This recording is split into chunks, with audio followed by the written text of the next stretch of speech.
Cancer rising. How you doing, Cancer? So this is your reading for the Libra eclipse that's happening on the 2nd or 3rd of October, depending on where you live. This is a new moon, but it is an eclipse. It's an annular eclipse where we're going to have a ring of fire.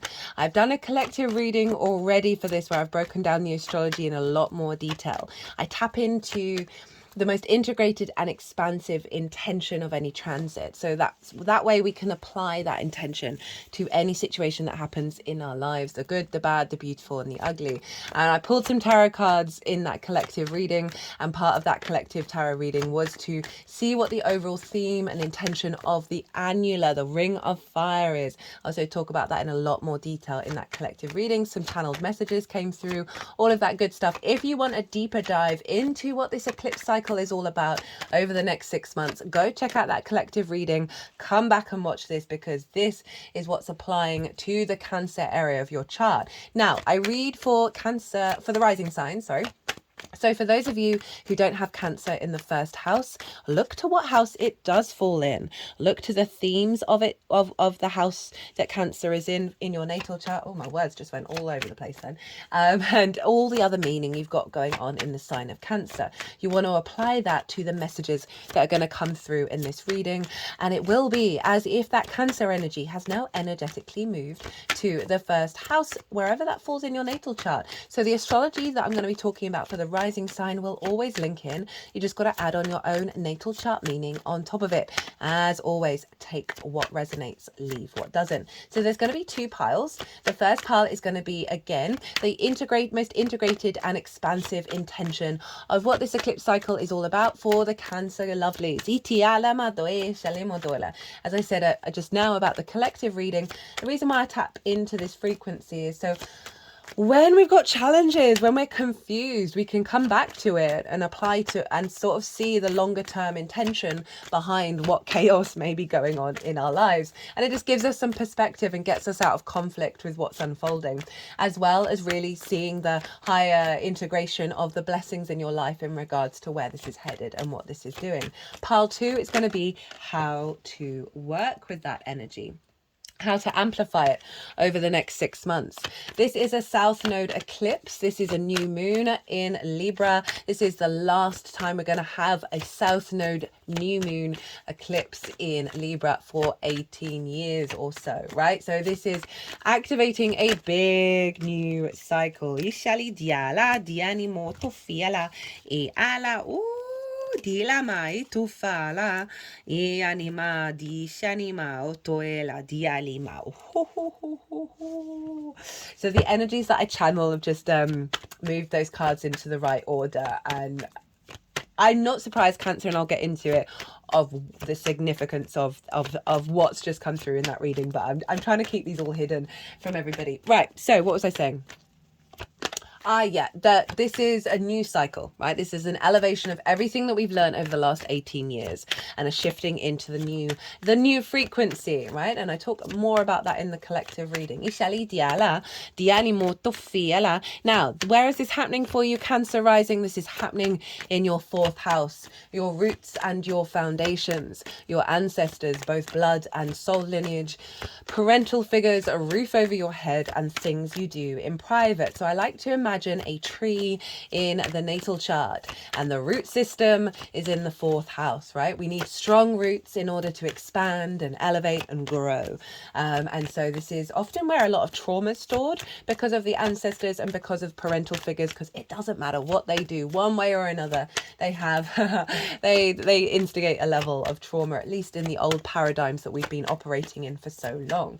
And so having a eclipse happening in this spot is really aligning your root system in terms of your longer term goals, in terms of your truth and your balance, right? I can see a lot of wisdom coming through from those ancestors rather than holding onto the wounds of that which may have come before.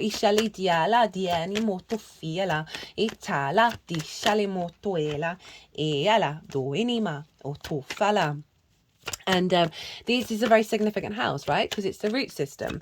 It's squaring your Cancer energy. Now, Regulars, you know I've been talking about this, but for those of you who are new, the Cancer area of everybody's chart has been acting as where the South Node is manifesting throughout this cycle. Cancer, you've gone through a difficult cycle over the last 18 months. Well, since July last year, so not quite 18 months. It'll be 18 months total. Because the South Node marks releasing, a sense of letting go, a purging, in order to refine and bring depth and nuance to what is left behind. It's where we're comfortable and therefore where we can elevate. It's more of a yin, inner, esoteric, spiritual journey, the South Node, and it can see a sense of restrictions and limitations and isolation around the fourth house, right? So you may have just felt you've been cultivating a deeper connection to your root system with this South Node, but it may have just felt like you're a bit disconnected from all those themes of the fourth, right? From your home, from your family life. It's not perhaps working out and manifesting outwardly in the way that you would like. That is the North Node. And so all of the South Node's intentions in Libra have been manifesting in you, Cancer. So you would have seen a refinement and a releasing of a lot of old understandings of self, bringing a real depth and a nuance to your understanding of who you are, and therefore what your foundations and your root system is capable of giving you, rather than the traumas and the restrictions from the ancestors, from the parental figures, from any difficulties you faced living with other people, all of that may have. Cancer, you're ruled by the moon in the Ascendant sign. This is a heightened sensitivity. Your vessel in which you move through the world is very sensitive to its environment, and obviously that can have a more unconscious impact on your understanding of self. But with this transit, you've really been elevating and finding a deeper knowing, and allowing a strength within yourself, because your foundational energy is getting stronger and stronger and stronger through the refinement that's then having a knock-on effect on how you understand and reflect your actions and your deeds. So this is you've been going through it, Cancer, wherever that falls in your chart. It's not been an easy ride. It will be Gemini next. So we all take it in turns. So let's get into the astrology. The South Node, the Moon, the Sun, Lilith, Mercury, Juno are all in your fourth house, all conjunct one another. This is such a beautiful empowerment of an energy, right? Lilith is all about respect, honor, and dignity when it comes to relationships. And if she's not getting that, and she's tried, and she's not met with no co-creation, no desire to work together, she's off and out, right? Very independent, very courageous. But seriously desiring equality and respect for one another. She's not a fan of hypocrisy or hierarchical systems that don't make any sense. So conjunct this moon, where it's rebalancing your nervous system, it's bringing you into balance, it's bringing you into your truth. There's a strong level of confidence and independence showing up here. And obviously Libra does have a tendency to people please. It is linked into diplomats and politicians.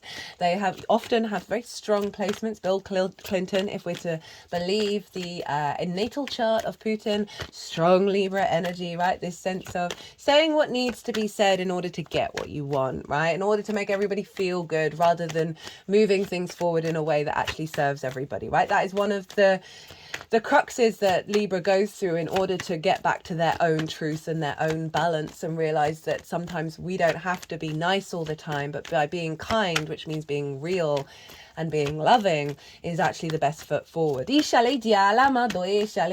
Lilith conjunct this moon is saying this new cycle is activating a heightened level of independence of your inherent frequency around your truth, your balance, your equilibrium, through objectivity and empathy. And with Mercury, your ability to communicate from this place of independence at your roots in your home life as well.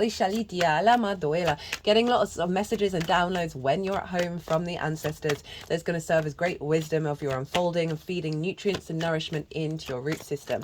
That's going to allow your tree to grow even more. Really the capacity to have really important healthy communication at home, to be able to collect the information that you need to, that serves the maintenance of this balance and your independence, while also co-creating with others.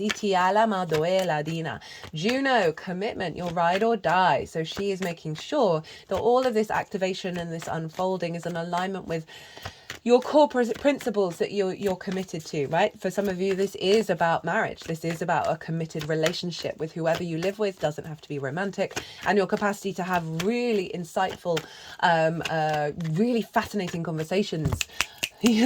Basically, that's just like a little side note. Could be having fascinating conversations with your ancestors. So Venus rules Libra.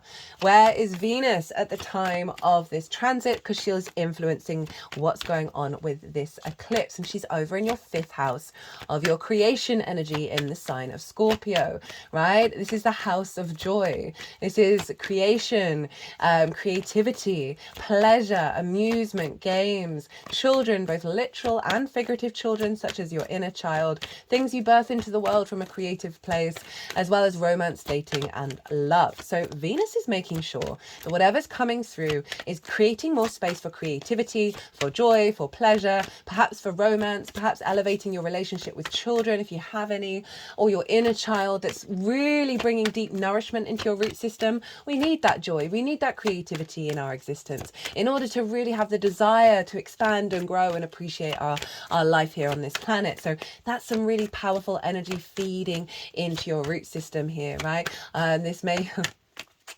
it's probably because it's in Scorpio. There may be heightened activities of a more passionate, desirable nature in your home life. That is a little more balanced in terms of giving and receiving. That's all I'm going to say. I don't normally say stuff like that on this channel because I try and be mindful of whoever's watching, but I can't ignore that Venus in Scorpio has definitely amped that up. That's not the only side of Venus in Scorpio, by the way. Scorpio can often be a very sort of, what do I want to say? Abstinent energy, the sense of the purity of your own kundalini energy. Can see you getting very creative at your home space, getting lots of ideas and downloads with all of that. Now, Venus is making harmonious aspects with Mars and Saturn, all in water signs. We are activating a grand water trine, which I break down in way more detail, along with all the other things that I've been talking about in that collective reading. So all your water signs are being activated here. So this is you, Cancer, where Mars is. The sense of self, the embodiment of self, right? A deeper understanding of your actions and your deeds, right? And how you move through the cosmic waters.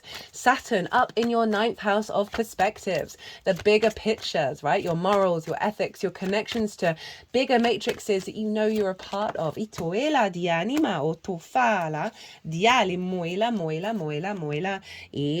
Dinima atofa lima dia sheni motofa inima la dinima ot jani modo ele madiana itialima otoela madiane mo Cancer. I'm loving this reading. Well, I've got 2 oracle cards to pull and then we'll get on with the tarot. Sorry if I'm going a bit croaky now. I'm having like a 2-day flu or cold, although had a migraine, which is a symptom of, well, something that they're naming is something else, right? For those of you who are aware of what's been happening since 2020, they've given it a different name, but it is in fact flu. So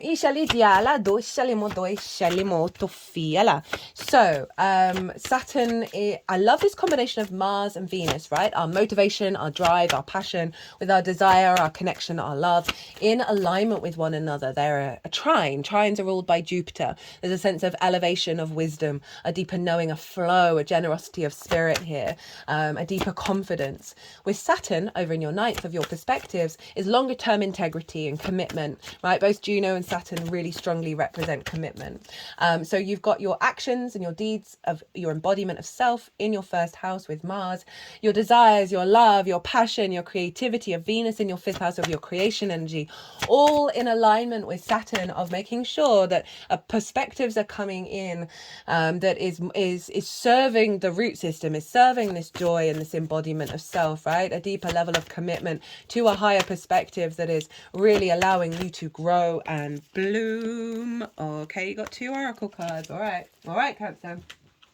I'm loving this message so much, given some previous transits, right, that I've done readings for you, and I'm just like, I'm sending you all of the love, right? This is not an easy, it happens every 18 years, so just bear that in mind, that you're not going to have this kind of south node pulling down of self, right, in your first house for a while. So that's the grand water trine, which I just feel like it's going to make you in a space of more emotional flow, like being in the eye of the storm, being very confident with your emotional body, feeling more in alignment with that, rather than perhaps, you know, the sensitivity that I talked about earlier, because the balance that's coming in your roots and your foundations. Obviously, you're ruled by the moon, Cancer, and so eclipses always have a bigger effect on the rising sign, the Cancer rising sign. Diala overall, right?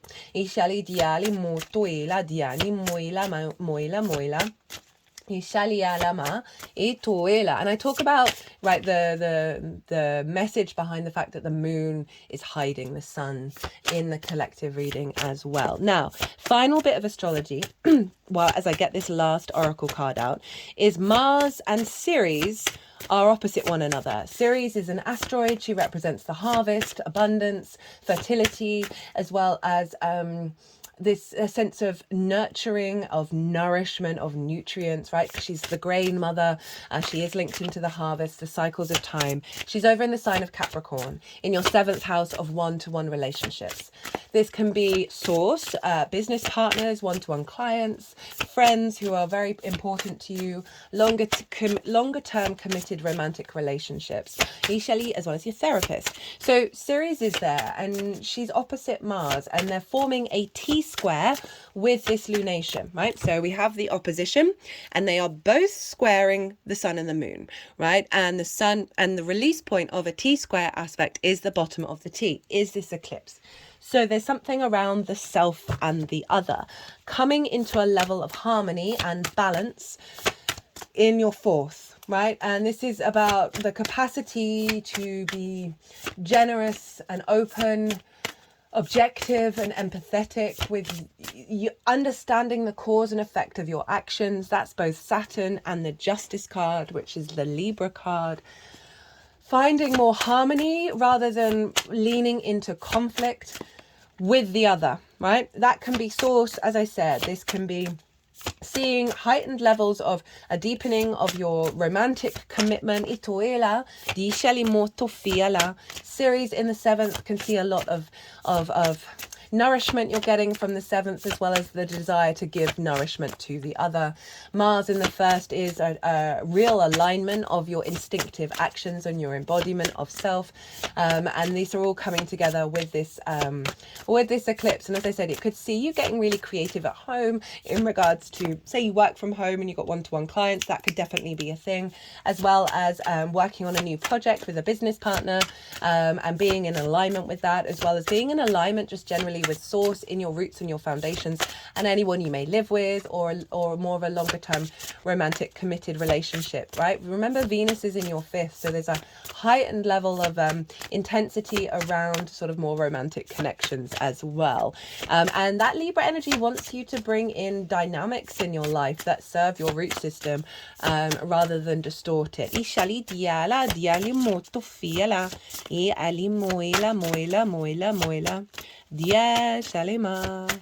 Cancer, Mars is going to retrograde in your sign this year. I think it's actually in Leo for the rest of the year, but it will retrograde in Leo and then move into your sign and retrograde there. So I'm going to be doing a transit on that, and that's going to be a real recalibration of self and your value system. Right, okay, so all the cards are out. We got the Devil, we got Capricorn at the bottom of the deck, very appropriate for where Ceres is. Now let's crack on with the most integrated and expansive intention of this eclipse cycle. So how this is going to unfold over the next 6 months, but also eclipse cycles do tend to be a bit longer than that, but this is the overall energy. We have the King of Pentacles, the Judgment card, the Empress, and the Moon. Now this is where I was like, whoo-hoo-hoo! Out of everybody, Cancer, so far, you have got the most major arcana in the intention. As I said, not surprising given the South Node is where your sign is where the South Node has been manifesting since July last year. So we've got the King of Pentacles. The intention of this moon is getting you into your sovereign abundance. The King of Pentacles is always creating from a place of abundance, regardless of whether they see it manifest immediately or they get the results that they want. There's just got a download in their vessel of how they create, and it's coming from the acknowledgement that everything is abundant. See all those grapes? They represent the harvest, right? So there's also the castle. This figure is hanging out in their garden, hanging out in their fourth house, and they're able to create from a very strong, sovereign, mature, practical, grounded, abundant energy. And I absolutely love that, of you being in your maturity, in your sovereignty, in the way that you hold court in your home, in regards to the self and the other as well, particularly pulling in that Capricorn energy. It is a Taurus card, so that's your hopes and dreams, friends, groups and alliances, and reaping the benefits from your 10th house, so that might be relevant for some of you. We then have Judgment, very appropriate for the 4th house. This is all about ascension and resurrection. These are the dead, so very appropriate. The 4th house is connected to the ancestors. They are usually traditionally the color gray. They're a little more brown in this deck, and that represents wisdom. And the angelic frequency is essentially raising up any blocked, entangled, stagnant energy in the old versions of self, in your ancestors, in your past soul line lineage. There's a sense of resurrection here, of releasing old grievances that have stuck us energetically.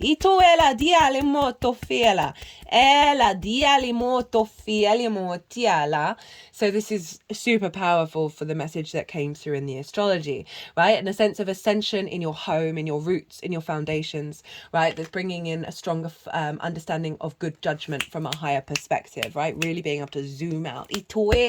And then we have the Empress. Hello, Venus. By the way, forgot to mention, Venus's favorite place to be is the 5th house. So at the moment, Venus is there already. Venus is going to be in your 5th house of your creation, and it's a great time to get passionate into your whatever that means to you. So the Empress is, there's an element of rebirthing going on here, right? With standing in your maturity, understanding what needs to be released, and then rebirthing into fertility and abundance. I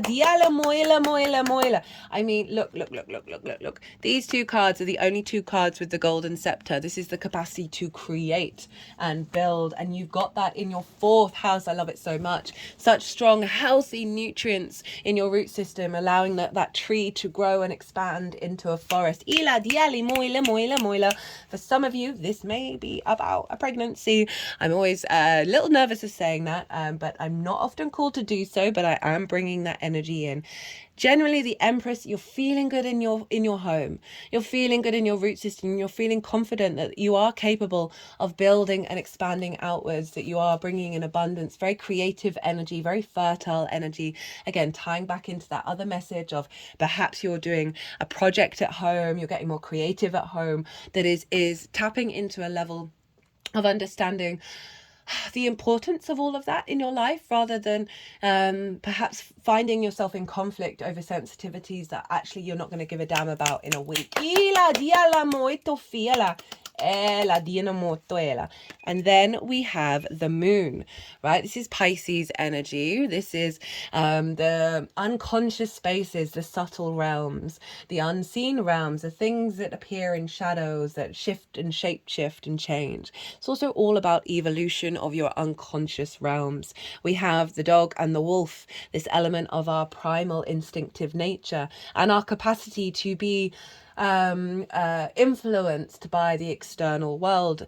And when we get them in alignment, we go walk up that path and evolve and climb the top of that mountain. With all of this is allowing a more softer, more undulating, more psychic energy to come through in the 4th, right? It's giving you the freedom to not necessarily need to have all the answers, right? It is the moon. The moon represents our intuition, our, whether our needs are being met or not, how we give and receive nourishment. And so there's a real elevation of the moon in the home, of feeling very grounded in your home and allowing the more magical realms to come out that way.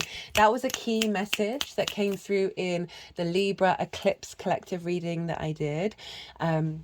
Well, that reminds me, did I mention at the beginning? I don't think I did. Apologies if I did already. So for those of you that in Libra season, so up until the 22nd of October, if you book a personal reading through my website, during that time, the reading doesn't have to be in that time period because there's a calendar and you can go really far into the future. You will get double the amount of time for the amount of money that you're paying for.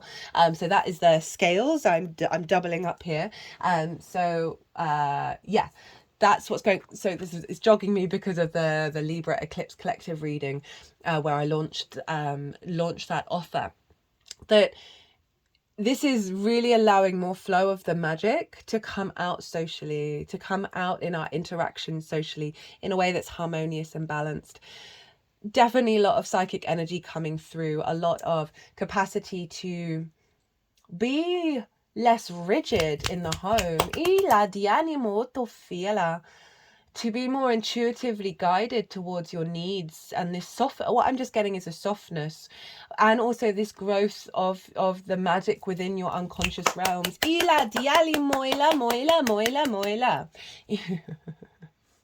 Okay. Yeah, so this is how, let's go to the devil actually.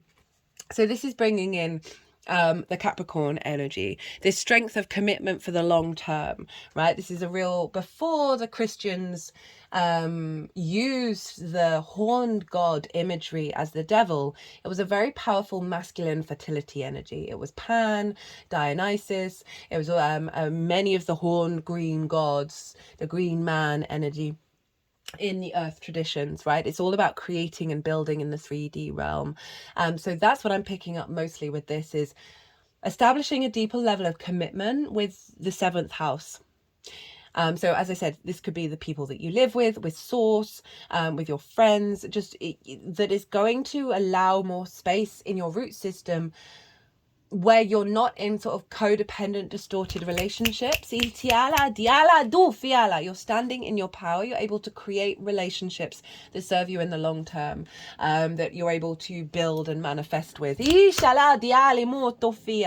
So how to raise this frequency, work with it and amplify it. We have the Lovers, the King of Cups, the Page of Cups, the Six of Wands. Cancer, out of all of the readings, this one is just, whew, the energies of just so nice. It's just a really nice energy. And after everything that you potentially may have gone through, it may not resonate for all of you. I'm loving this. Right, so we have the Lovers. There's an element of union here. We also have a union card for the Oracle cards. The Oracle reading will be done after the eclipse.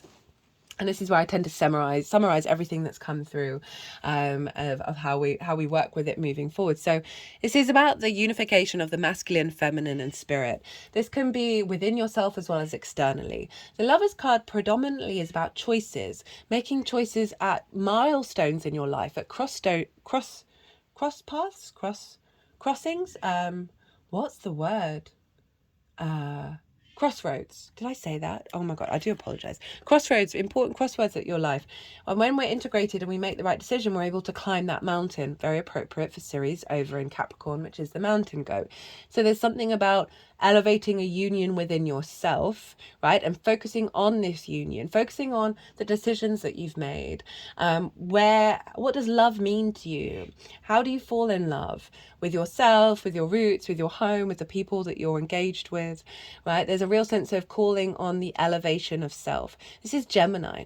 Now, Gemini for you is in your 12th house, your hidden house, your house of mysteries. You've got Jupiter there. It's a really good transit. If you've not seen the Jupiter and Gemini transit series, I thoroughly recommend it. 12th house is difficult.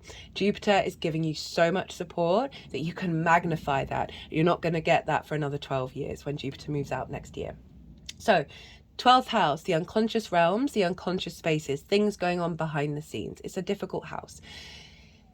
In those unconscious spaces can be trauma responses and limiting beliefs, which then create loop patterns of neglect and distortion. We can have anxiety, depression, loss, grief, isolation, all going on in the 12th house. And underneath all of that is the magic of your soul.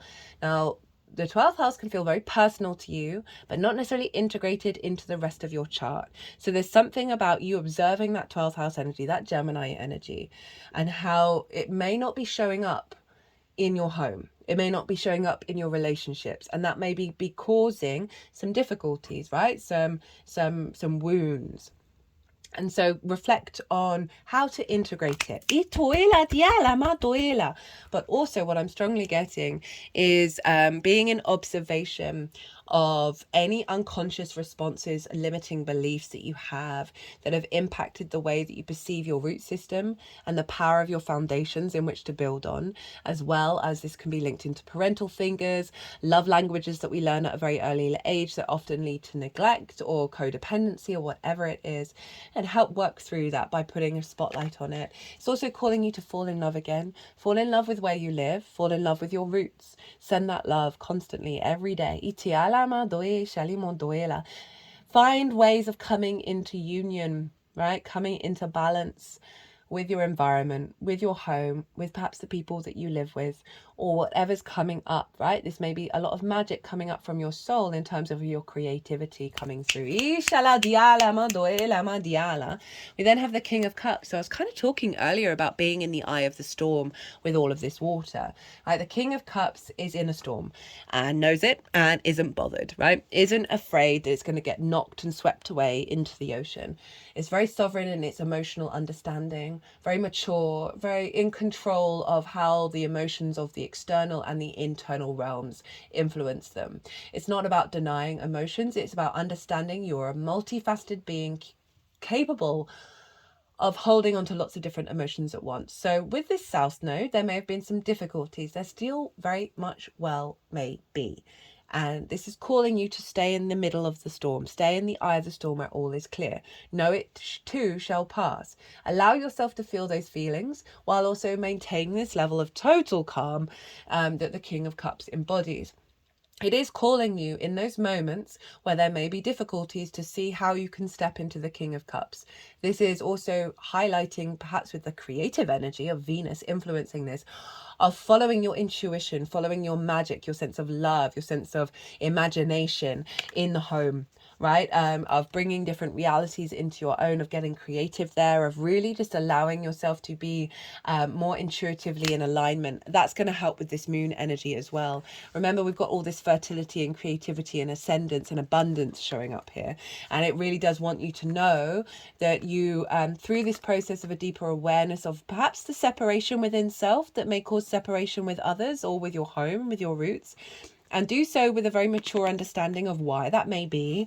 And it's going to really help facilitate the accentuation of this frequency, as well as getting creative and falling in love with your life again. We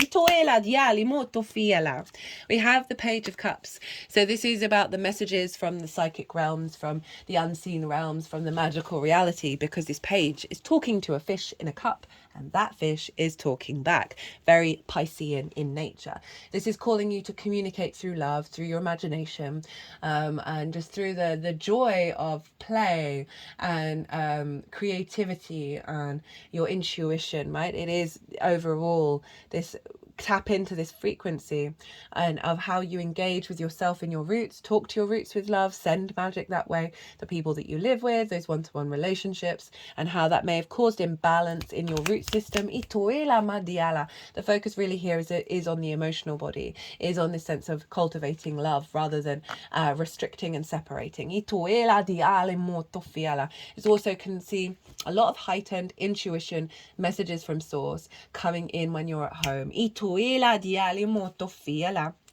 have the Six of Wands.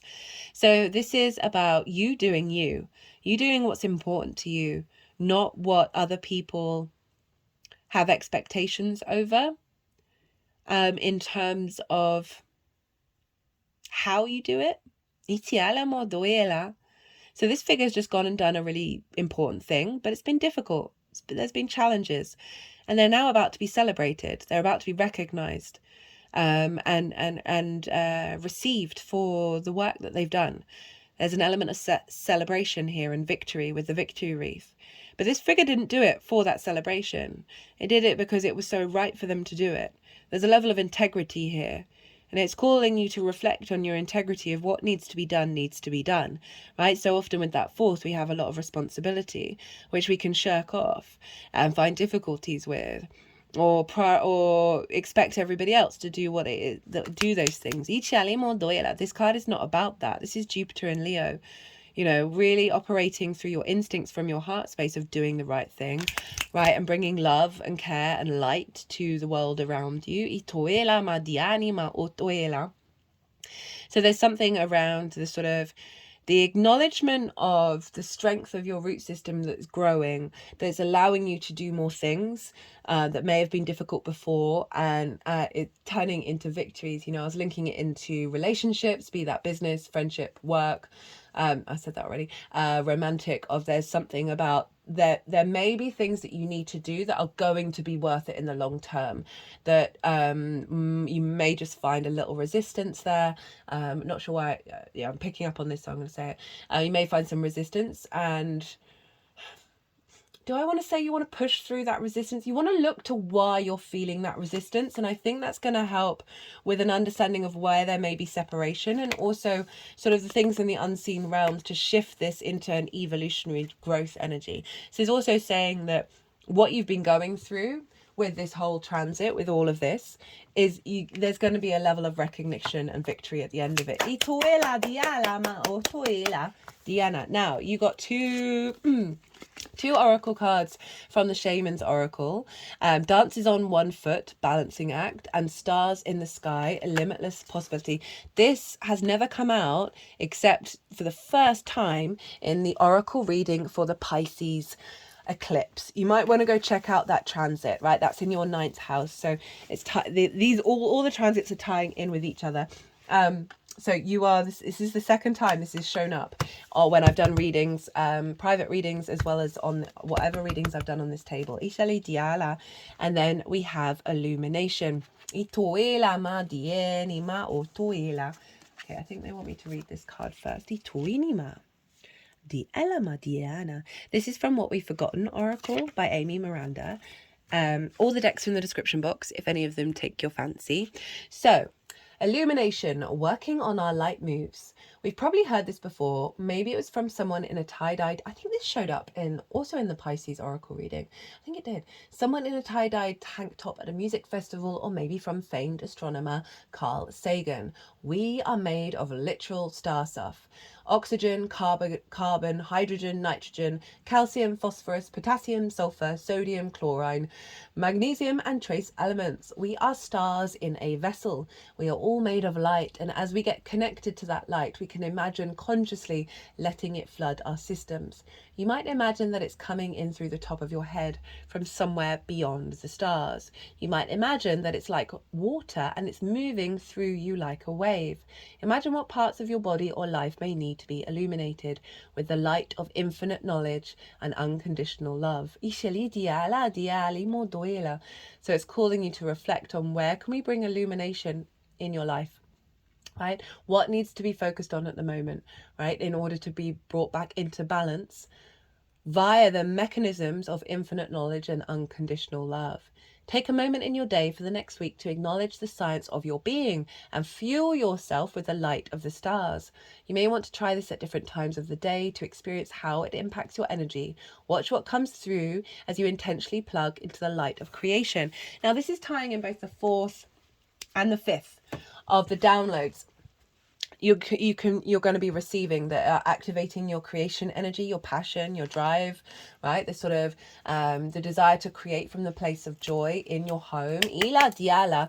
And so with this illumination, it's going to highlight what's been hiding in the shadows as well.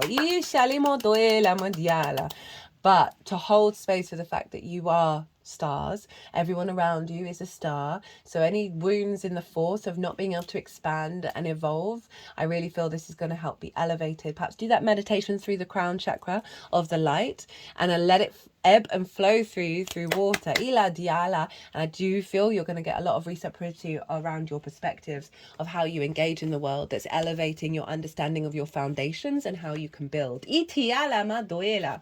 Itinia. Dances on one. Oh, no, okay. Teeny. So, stars in the sky. We've got another star energy show up here. Limitless possibility, embracing opportunity. When you look up into the velvety dark blanket of the night sky covering the vast expanse of space, can you count all the stars twinkling above? Can you imagine that you are only glimpsing a teeny slither of what is actually there? This is the domain of limitless possibility, of the never-ending sea of potential that you yourself are made of and have now at your disposal. Your life right now is alive with possibility and needs your clear focus to home in on what avenue of exploration most calls to you. It's time to choose and not be distracted by the sheer magnitude of what may be. Be here now. Gather your thoughts and your most cherished dreams. That's that Taurus energy, right? That King of Pentacles. That's interesting. Focus on the brightest star in your never-ending sky and take small steps, small movements towards calling this glittering potential into reality. If you can imagine this and hold that vision, you will summon all the celestial helpers and guides to aid you in bringing it into fruition. Keep your focus on the essence of potential rather than the form of it. The universe has its own ideas of how best to serve you and all of us at the same time. Trust this as fact rather than theory, and you ought not act surprised when your dreams come true, for they surely will, exactly how you need them to. That feels like that moon energy of stepping away from, right, the fourth, we can have fear around whether we are protected, whether we are safe on this planet. And this is really bringing in this element of you are, but there's an element of surrender and getting out of your own way of what's unfolding for you, right? So this is more about you focusing on the inner alignment and the inner integration and the desire for connection. Itoela diala, dishanimoela ma, iti enia, diale mono, and not falling into the old narratives. Dances on one foot. Balancing act, resourcefulness, saying yes to life. When dances on one foot shows up, you are called to find a new balance. Very appropriate for Libra. Just as dancers move gracefully into each pose, no matter how precariously balanced a step may seem, you must bring equanimity to the situation before you. No matter how thorny or difficult a relationship seems, there we go. If you're putting too much effort into managing your life, work, relationship, family and digital media, you are missing the point. You have to be dancing while juggling your entire life. That's kind of tapping into, sometimes we just got to do things that we have to do that we don't want to do. And it's about the perspective of, is there a weight there, is a heaviness there where it feels like an effort, or are you finding that flow, that dance, that ebb, that undulating energy of the moon? Ituela diala, diala, you finding the love within it. Okay, rewind. You have to be dancing while juggling your entire life, knowing that at any one time, half of it is going to be up in the air. It's not that you are doing too much and find it impossible to catch up. Rather, it's that you are confusing readiness with preparation. You will never, ever be fully prepared for all the challenges in life, but you can be ready to say yes to a new invitation the universe offers you. Live in a state of yes to spirit and no to everything not infused with life, romance, vitality, and the sacred. That's summing up everything. You'll be surprised by how quickly your load lightens when you hold true to this lesson. You are challenged now to work with the resources available to you and not be seduced by the belief, if I only had more. Life has provided you with everything you need to accomplish your goals and fulfill your mission in any given moment. I added that bit. When it feels like you are losing your balance, do not contract, holding your arms close to your chest, for you will fall. Instead, reach out and extend them fully, saying yes to spirit's steadying hand. Ishali diala diala. Now, North Node is in your 10th house of your life purpose and career. There's Chiron there as well. I've tied that into the collective reading, but I want to let you know it's very much in alignment of what's happening here in your fourth. You're balancing, you're no longer contracting and restricting. You are standing in your power, in your truth, and the desire to collaborate, to bring in union, with yourself, with other people, whatever that may be in your specific journey. And that is bringing stronger nutrients and nourishment into your roots, which means your life purpose is able to expand further. Those are the leaves at the top of the tree in the 10th house that are reaching towards the light. The intentions and the work that you do in the 4th will always facilitate that.